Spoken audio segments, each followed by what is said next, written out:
ದೆಹಲಿಯಲ್ಲಿ ಮಾಜಿ ಸಚಿವ ಕೆಎನ್ ರಾಜಣ್ಣ ಇದ್ದಾರೆ. ಇನ್ನು 2 ರಿಂದ 3 ದಿನ ದೆಹಲಿಯಲ್ಲೇ ಇರ್ತೀನಿ ಅಂತ ಹೇಳಿದ್ದಾರೆ.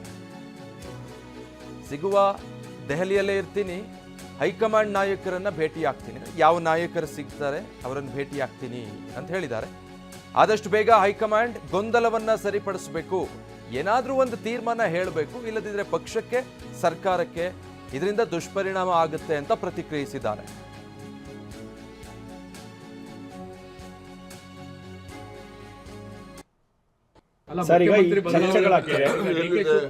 ಮೊನ್ನೆ ಡಿ.ಕೆ. ಶಿವಕುಮಾರ್ ಅವರು ಬಂದಿದ್ರು.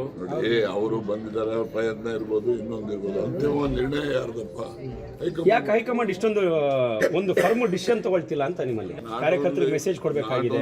ಗವರ್ಮೆಂಟ್ ಸಫರ್ಸ್, ಇವನ್ ಪಾರ್ಟಿ ಆಲ್ಸೋ ಸಫರ್ಸ್. ಹೌದು, ಅದರಿಂದ ಇವರು ಏನೋ ಒಂದು ತೀರ್ಮಾನ ಹೇಳ್ಬೇಕಲ್ಲ ಹೈಕಮಾಂಡ್ ಅವ್ರಿಗೆ. ಎಲ್ಲರೂ ಹೈಕಮಾಂಡ್ ಹೇಳ್ದಂಗೆ ಕೇಳ್ತೀವಿ ಅಂತ ನಾವು ಹೇಳಿದ್ಮೇಲೆ ಎಲ್ಲರೂ ಸಿದ್ದರಾಮಯ್ಯವರು ಹೇಳಿದ್ದಾರೆ, ಇವರು ಡಿ.ಕೆ. ಶಿವಕುಮಾರ್ ಹೇಳಿದ್ದಾರೆ, ಪರಮೇಶ್ವರ್ ಅವರು ಹೇಳಿದ್ದಾರೆ, ಸತೀಶ್ ಅವರು ಹೇಳಿದ್ದಾರೆ ಇವತ್ತು.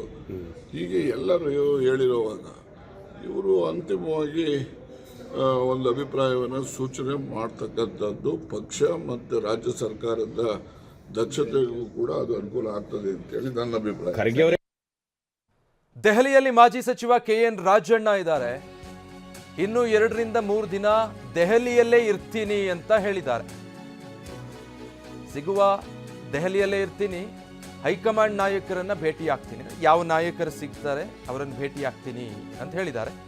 ಆದಷ್ಟು ಬೇಗ ಹೈಕಮಾಂಡ್ ಗೊಂದಲವನ್ನ ಸರಿಪಡಿಸಬೇಕು, ಏನಾದರೂ ಒಂದು ತೀರ್ಮಾನ ಹೇಳಬೇಕು, ಇಲ್ಲದಿದ್ದರೆ ಪಕ್ಷಕ್ಕೆ ಸರ್ಕಾರಕ್ಕೆ ಇದರಿಂದ ದುಷ್ಪರಿಣಾಮ ಆಗುತ್ತೆ ಅಂತ ಪ್ರತಿಕ್ರಿಯಿಸಿದ್ದಾರೆ.